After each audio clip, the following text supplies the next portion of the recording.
एक शहर में गायत्री नाम की एक बूढ़ी औरत अपने बेटे अजीत और बहू पूजा के साथ रहती थी। पूजा घर का सारा काम अपनी सास गायत्री से करवाती और हमेशा खरी खोटी सुनाती रहती। गायत्री भी अपने बेटे की वजह से चुप रहती और सारा काम कर देती थी। एक दिन, अजीत अजीत बेटा उठ जाओ, सुबह हो गई है। माँ की आवाज सुनकर अजीत और पूजा कमरे से बाहर निकलते हैं। माँ, क्यों इतना शोर कर रही हो? कैसी मनहूस बुढ़िया है, ठीक से सोने भी नहीं देती हैं। अरे कुछ नहीं बेटा, कहीं ऑफिस जाने में तुम्हें देर ना हो जाए, इसलिए सोची कि तुम्हें जगा दूं। ठीक है, जाइए थोड़ा चाय बना दीजिए। गायत्री चाय बनाने चली जाती है।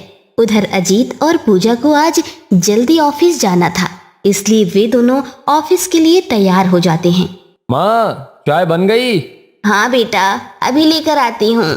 गायत्री चाय लेकर आती है, लेकिन चाय देते वक्त गलती से चाय की गिलास पूजा के कपड़े पर गिर जाती है और कपड़ा खराब हो जाता है। अंधी बुढ़िया, दिखाई नहीं देता है क्या? कितना महंगा कपड़ा था, पूरा खराब हो गया। अब यहाँ खड़ी होकर क्या देख रही हो? जल्दी से फर्श साफ करो।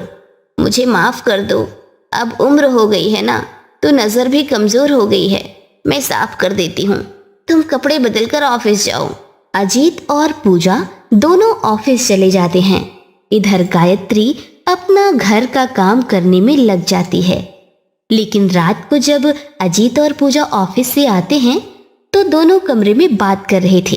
देखिए, अब आपकी माँ बूढ़ी हो चुकी हैं और अब मैं उनको नहीं झेल सकती, तो बेहतर यही होगा कि आप अपनी माँ को किसी वृद्धाश्रम में भेज दें। ठीक है महारानी जी, भेज दूंगा, लेकिन इसके लिए वृद्धाश्रम में पहले बात करनी पड़ेगी ना। आपको जो करना है कीजिए, लेकिन 1 सप्ताह बाद वो मुझे यहाँ दिखनी नहीं चाहिए। गायत्री ये सब चुपके से सुन रही थी। लगता है ये दोनों मुझे पोते पोती का प्यार कभी नहीं देंगे। वृद्धाश्रम जाने से बढ़िया मैं वृंदावन चली जाऊं। अगले दिन सुबह में पूजा और अजीत के उठने से पहले ही गायत्री अपना कुछ सामान और जमा किए हुए कुछ पैसे लेकर घर से चल देती है। वहां से कुछ दूरी पर बस स्टैंड था। गायत्री बस स्टैंड पर जाकर खड़ी हो जाती है और बस का इंतजार करने लगती है। वृंदावन वृंदावन, जिन जिन को भी वृंदावन जाना है जल्दी से इस बस पर चढ़ जाओ। गायत्री उस बस पर चढ़ जाती है और एक सीट पर जाकर बैठ जाती है। कुछ देर बाद कंडक्टर वहां आता है। माँ जी, आप भी वृंदावन ही जाएंगी ना? हाँ बेटा, एक टिकट दे दो। बस कंडक्टर गायत्री को टिकट देकर वहां से चला जाता है। कुछ घंटों तक सफर करने के बाद बस वृंदावन पहुंचती है। सभी लोगों के साथ गायत्री भी बस से उतर जाती है। गायत्री को जोर से भूख लगी थी, लेकिन वहां कोई दुकान नहीं थी। कुछ दूर चलने के बाद उसे एक चाय बेचती हुई छोटी सी बच्ची दिखाई देती है। अम्मा जी, चाय पियेंगी? हाँ बेटा, 1 कप दे दो। प्रीति गायत्री को चाय देती है।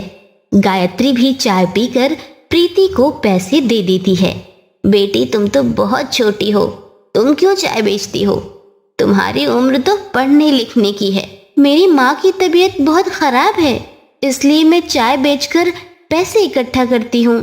कहाँ है तुम्हारी माँ? मुझे ले चलो उसके पास।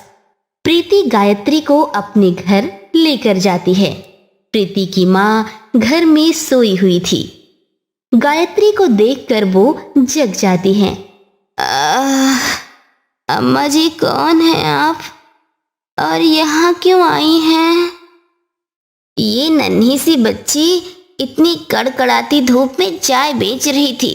इससे पूछे तो वो बोली मेरी मम्मी बीमार है, इसलिए मैं मदद करने चली आई।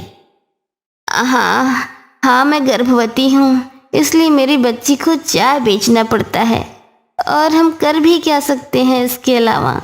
और है ही कौन अम्मा मेरा। अब तुम लोग चिंता मत करो, जब तक तुम्हारा बच्चा जन्म नहीं ले लेता मैं यहीं रहकर तुम्हारी देखभाल करूंगी।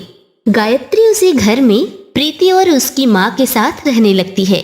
एक दिन अचानक प्रीति की माँ के पेट में बहुत तेज दर्द होने लगता है। गायत्री उसको हॉस्पिटल में भर्ती करवाती है। देखिए, आपके पेट में बच्चा फंस गया है। अब या तो आपको बचा सकते हैं या आपके बच्चे को। डॉक्टर साहब, मुझे कुछ भी हो जाए लेकिन मेरे बच्चे को आप बचा लीजिए।